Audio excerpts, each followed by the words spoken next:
Hello and welcome दोस्तों, स्वागत है आप सभी का हमारे YouTube चैनल डिजिटल सरजी में। वीडियो में आगे बढ़ने से पहले मैं चैनल की थोड़ी जानकारी आप सभी को दे दूं। हमारे YouTube चैनल डिजिटल सरजी में आप रीजनिंग सब्जेक्ट से रिलेटेड सभी टॉपिक की वीडियो वन बाय वन पा सकेंगे।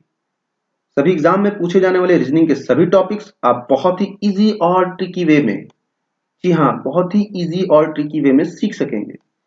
हर वीडियो से रिलेटेड क्वेश्चन और आंसर की पीडीएफ लिंक आपको हमारे चैनल के डिस्क्रिप्शन बॉक्स में मिल जाएंगी।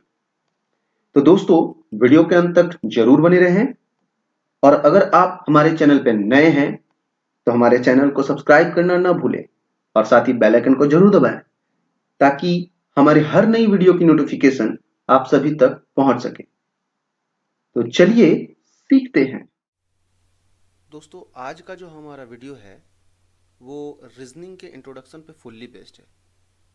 आज मैं कोई टॉपिक स्टार्ट नहीं करूँगा क्योंकि अगर किसी सब्जेक्ट को आप पढ़ रहे हैं और उसके बारे में थोड़ा बहुत अगर नॉलेज है तो वो सब्जेक्ट पढ़ने में थोड़ा बहुत इंटरेस्टिंग भी हो जाता है। इसलिए आज हम जानेंगे कि रीजनिंग होता क्या है, इसे पढ़ा क्यों जाता है, इसका सिलेबस क्या है और किस एग्ज़ाम में किस टॉपिक से कितने प्रश्न पूछे जा सकते हैं। जैसा कि हम सभी जानते हैं, रीजनिंग हर कम्पिटिटिव एग्ज़ाम के लिए एक बहुत ही इम्पोर्टेंट सेक्शन है। और इम्पोर्टेंट सेक्शन इसलिए है क्योंकि ये एक स्कोरिंग सब्जेक्ट है। अगर आपकी प्रैक्टिस अच्छी है और कॉन्सेप्ट बिल्कुल क्लियर है तो आप इस सेक्शन में अच्छा स्कोर कर सकते हैं। तो आगे बढ़ते हैं और जानते हैं रीजनिंग होता क्या है। दोस्तों, अगर रीजनिंग का हिंदी वर्ड में गौर किया जाए तो हम पाते हैं तर्क शक्ति।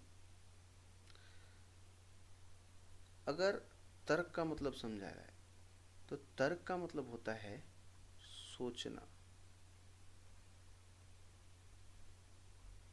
और शक्ति का मतलब होता है क्षमता। अगर दोनों को मिला दिया जाए तो बनता है सोचने की क्षमता। जी हाँ, नाम से ही क्लियर है, सोचने की क्षमता। दोस्तों, रीजनिंग इसलिए पढ़ा जाता है कि किसी भी पर्टिकुलर इंसान के सोचने की क्षमता यानी प्रेजेंस ऑफ माइंड को इतना बढ़ा दिया जाए ताकि वह जल्द से जल्द किसी उचित निष्कर्ष पर आसानी से पहुंच सके। चलिए, आप लोगों के प्रेजेंस ऑफ माइंड को चेक करने के लिए एक बहुत ही इंटरेस्टिंग सा क्वेश्चन आप लोगों से पूछता हूं। मान लेते हैं एक रूम है, एक कमरा है। ओके दोस्तों, और इस कमरे में एक 100 वाट का बल्ब है। ओके, इस कमरे में एक दरवाज़ा है, सिर्फ एक ही दरवाज़ा है, और इसके बाहर, कमरे के बाहर 3 स्विच हैं। स्विच नंबर 1, स्विच नंबर 2 और स्विच नंबर 3। क्वेश्चन ये है कि आपको बताना है कि इस कमरे के अंदर जो 100 वाट का बल्ब है, इसका स्विच ये तीनों में से कौन सा है? स्विच नंबर 1 है, या स्विच नंबर 2 है, या स्विच नंबर 3 है। लेकिन दोस्तों, इस क्वेश्चन में कुछ कंडीशंस भी हैं। तो कंडीशंस ये हैं, आप कमरे में सिर्फ एक ही बार एंटर कर सकते हैं। याद रखें, आप कमरे में सिर्फ एक ही बार एंटर कर सकते हैं। और स्विच को, 3 जो स्विच दिए हुए हैं 1, 2 और 3, आप स्विच को कितना बार भी ऑन ऑफ कर सकते हैं, लेकिन एक समय में सिर्फ एक ही स्विच ऑन रहेगा। जैसे मान लेते हैं कि अगर आपने स्विच नंबर 1 को ऑन रखा है तो बाकी के दोनों 2 और 3 ऑफ रहेंगे। या मान लेते हैं स्विच नंबर 2 को ऑन रखा है तो बाकी के दोनों 1 और 3 ऑफ रहेंगे। या मान लेते हैं 3 को ऑन रखा है तो स्विच 2 और 1 दोनों ऑफ रहेंगे। यानी एक समय में सिर्फ एक ही स्विच को आप ऑन रख सकते हैं और स्विच को आप कितना बार भी ऑन ऑफ कर सकते हैं। और ध्यान रखें दोस्तों, कमरे से कोई लाइट बाहर नहीं जाती है जब तक आप कमरे में इंटर नहीं करके देखेंगे। ओके दोस्तों, तो आप लोगों को सोचने के लिए मैं 20 सेकेंड का समय देता हूँ, या फिर आप वीडियो को पॉज करके भी सोच सकते हैं। आपका समय शुरू होता है अब।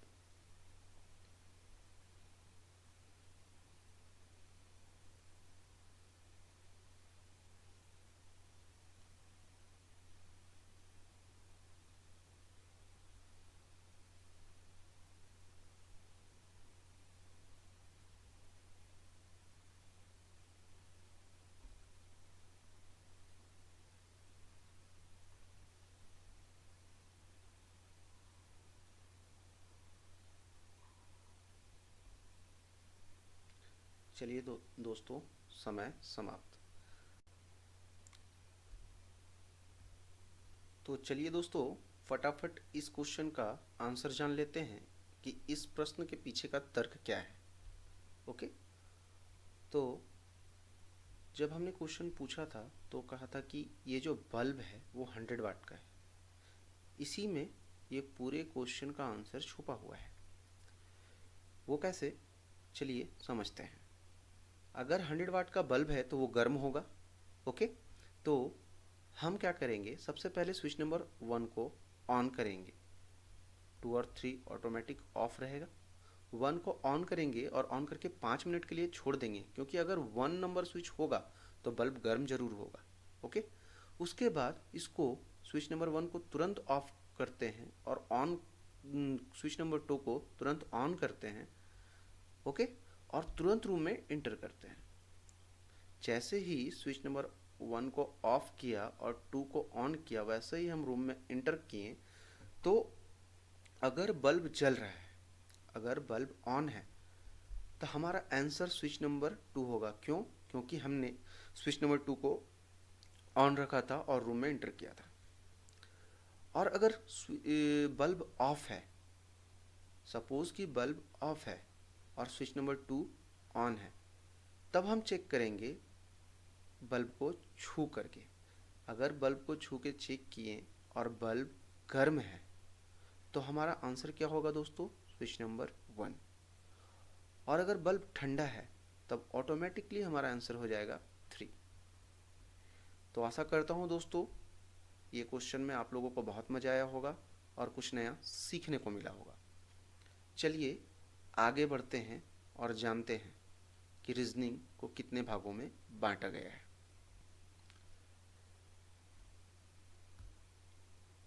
तो दोस्तों, रीजनिंग को 2 भागों में बांटा गया है। एक है वर्बल रीजनिंग और दूसरा है non verbal reasoning.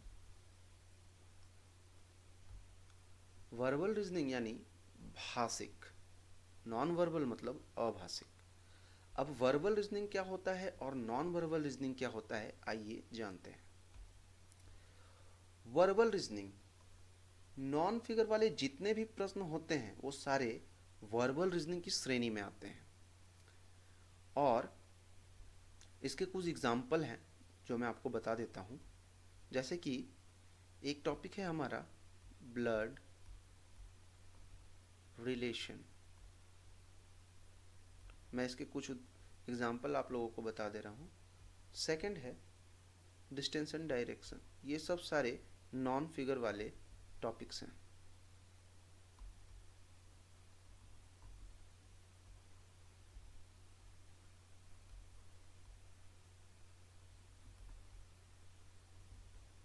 Number third,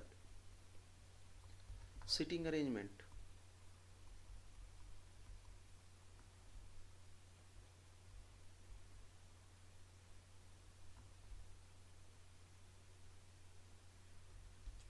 number 4, calendar.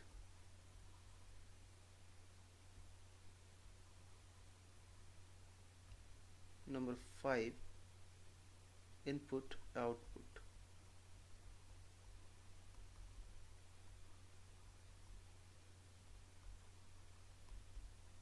Number 4, syllogism. Short में सिलॉग्स भी बोलते हैं। और भी बहुत सारे टॉपिक्स हैं जो आपके वर्बल रीजनिंग में। दोस्तों, जिस तरह अभी मैंने वर्बल रीजनिंग का उदाहरण दिया कि जो भी प्रश्न नॉन फिगर वाले होते हैं वो वर्बल रीजनिंग के अंतर्गत आते हैं, उसी तरह जो भी प्रश्न फिगर वाले होते हैं वो नॉन वर्बल रीजनिंग के अंतर्गत आते हैं। जैसे मैं नॉन वर्बल रीजनिंग का कुछ उदाहरण दे दूं आपको। जैसे एक है, पहला एग्जांपल मैं देता हूं इमेज का। ये दो टाइप होता है, एक होता है वाटर इमेज यानी जल प्रतिबिंब, और एक होता है मिरर इमेज यानी दर्पण प्रतिबिंब। ये फिगर वाले क्वेश्चन होते हैं।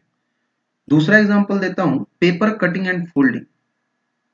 थोड़ा बहुत नाम से भी आप लोगों को समझ में आ रहा होगा, paper cutting and folding.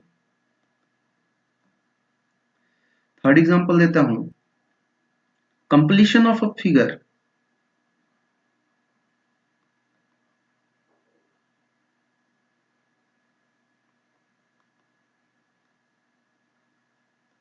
Completion of a, मतलब किसी भी फिगर को कंप्लीट करना। एम्बेडेड फिगर,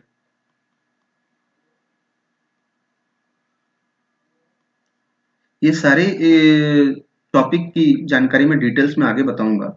अभी बस ये जानिए वर्बल रीजनिंग और नॉन वर्बल रीजनिंग के कुछ उदाहरण है ये होते कौन से।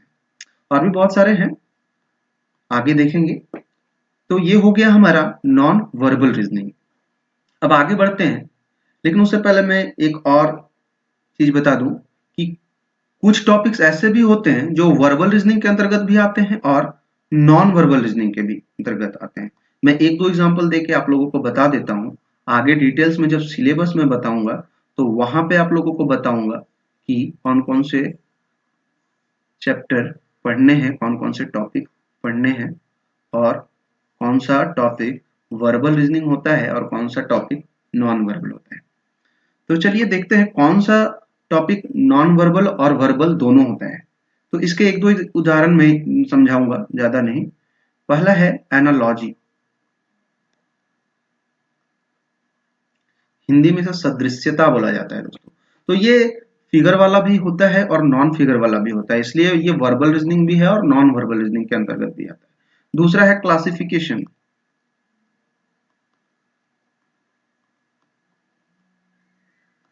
ये चैप्टर भी आपका, ये टॉपिक भी आपका वर्बल रीजनिंग और नॉन वर्बल रीजनिंग दोनों के अंतर्गत आता है। तो ये थे कुछ उदाहरण जो वर्बल रीजनिंग और नॉन वर्बल रीजनिंग दोनों के अंतर्गत आते हैं। आगे बढ़ते हैं दोस्तों और जानते हैं कि हमारा सिलेबस क्या है।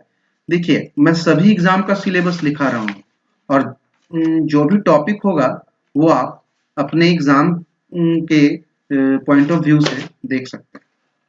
तो आगे बढ़ते हैं और देखते हैं सिलेबस क्या है। तो दोस्तों, मैंने अपने हिसाब से ये सिलेबस अरेंज किया है, और जो पहला हमारा टॉपिक है वो है हमारा मैट्रिक्स। जो पहला टॉपिक है वो है मैट्रिक्स। तो दोस्तों, मैट्रिक्स का जो टॉपिक है इससे एसएससी में प्रश्न पूछे जाते हैं। 1 या 2 मार्क्स के प्रश्न पूछे जाते हैं, ज्यादातर 1 या 2 मार्क्स के ही प्रश्न होते हैं। दूसरा जो टॉपिक है हमारा है वो है डाइस। दोस्तों, सिलेबस को चाहे तो आप नोट डाउन भी कर सकते हैं वीडियो को पॉज करके, क्योंकि पढ़ना तो हमें सभी है और सभी का वीडियो में 1 बाय 1 डालूंगा। दूसरा जो टॉपिक है वो हमारा डाइस। ये हमारा एसएससी रेलवे के लिए बहुत ही इंपॉर्टेंट है। अभी जो अपकमिंग एग्जाम है हमारा एसएससी और रेलवे का ही है, तो उसके पॉइंट ऑफ व्यू से ये डाइस का जो चैप्टर है ये बहुत ही इंपॉर्टेंट है। डाइस से भी लगभग 2 क्वेश्चन रहता ही है हर एक एग्जाम में।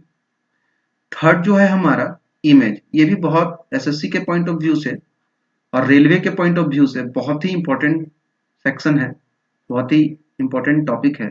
इसमें भी 2 या 3 क्वेश्चन आ सकते हैं।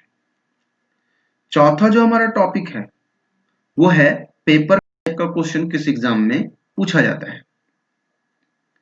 तो नेक्स्ट हमारा जो है वो है इनइक्वालिटी। इनइक्वालिटी, असमानता, ये मेनली बैंकिंग और इंश्योरेंस और अभी रेलवे, रेलवे सुन के चौंकिएगा मत, क्योंकि अभी हाल के जो एग्जाम हुए हैं रेलवे के प्रीवियस में, उसमें रेलवे का जो क्वेश्चन का जो पैटर्न था वो 90% आपका बैंकिंग का पैटर्न था। तो इसलिए ये रेलवे के एग्जाम के लिए भी इंपॉर्टेंट हो जाता है इनइक्वालिटी। और बैंकिंग में तो लगभग 3 या 4 मार्क्स का ये क्वेश्चन अब आता है। पहले 5 मार्क्स का आता था, लेकिन अब 3 या 4 ही मार्क्स का आता है। इंश्योरेंस में भी सेम 3 या 4 मार्क्स का ही पूछा जाएगा, अगर पूछा जाएगा तो। अब रेलवे में तो पता नहीं, लेकिन इसमें भी अगर पूछा गया तो 3 मार्क्स का मिनिमम रह सकता है। ठीक है, नेक्स्ट है हमारा इनपुट आउटपुट। इनपुट आउटपुट भी जो है ये हमारा इंश्योरेंस, सॉरी पहले बैंकिंग, क्योंकि बैंकिंग के लिए मोस्ट इंपॉर्टेंट है। बैंकिंग इंश्योरेंस के लिए बहुत ही इंपॉर्टेंट है और बहुत ही इजी चैप्टर है, आसानी से समझ जाइएगा अगर वीडियो को ध्यान से देखेंगे। ठीक है, और इनपुट आउटपुट से इसमें भी 4 क्वेश्चन मिनिमम रह सकते हैं। 4 क्वेश्चन मिनिमम, तो 4 क्वेश्चन कम नहीं होता है दोस्तों, बूंद बूंद से घड़ा भरता है। नेक्स्ट जो है हमारा वो है सीटिंग अरेंजमेंट। सीटिंग अरेंजमेंट दोस्तों ये बहुत ही ज्यादा बैंकिंग के पॉइंट ऑफ व्यू से बहुत ही ज्यादा इंपॉर्टेंट है। एक तरह से मान लिया जाए कि रीजनिंग के बैकबोन है। सीटिंग अरेंजमेंट जो टॉपिक है वो रीजनिंग का बैकबोन है, क्योंकि पीटी में अब तक जितने भी एग्जाम हुए हैं पीटी में सीटिंग अरेंजमेंट से मिनिमम 10 क्वेश्चन होता ही होता है। मिनिमम बता रहा हूं दोस्तों, और मैक्सिमम 20 मार्क्स तक जा सकता है सीटिंग अरेंजमेंट का। लोगों को पता नहीं चलता है क्योंकि वो पजल में मिक्स रहता है। पजल तो रीजनिंग का बैकबोन है ही। तो दोस्तों ये था हमारा सीटिंग अरेंजमेंट और पजल, जो कि आपका बैंकिंग के पॉइंट ऑफ व्यू से बहुत ही इंपॉर्टेंट सेक्शन है, बहुत ही इंपॉर्टेंट टॉपिक है। आगे बढ़ते हैं सिलॉक्स। ये बैंकिंग और इंश्योरेंस में पूछा जाता है और लगभग 3 या 4 मार्क्स, 4 मार्क्स का तो मिनिमम रहता ही रहता है, और इंश्योरेंस में भी पूछा जा सकता है। उसके बाद है cause and effect, conclusion and inferences, assumption और कुछ मिसलेनियस के हमारे क्वेश्चन है। तो ये था हमारा रीजनिंग का सिलेबस। तो दोस्तों आज के लिए इतना ही। आगे की हमारी वीडियो की टॉपिक मैट्रिक्स चैप्टर से होगी। अगर आपको हमारा वीडियो पसंद आया है तो वीडियो को लाइक करें, शेयर करें और कमेंट में जरूर बताएं कि हमारा आज का जो वीडियो था वो आपको कैसा लगा। चलिए मिलते हैं हमारे नेक्स्ट वीडियो में। तब तक के लिए सीखते रहिए और सिखाते रहिए।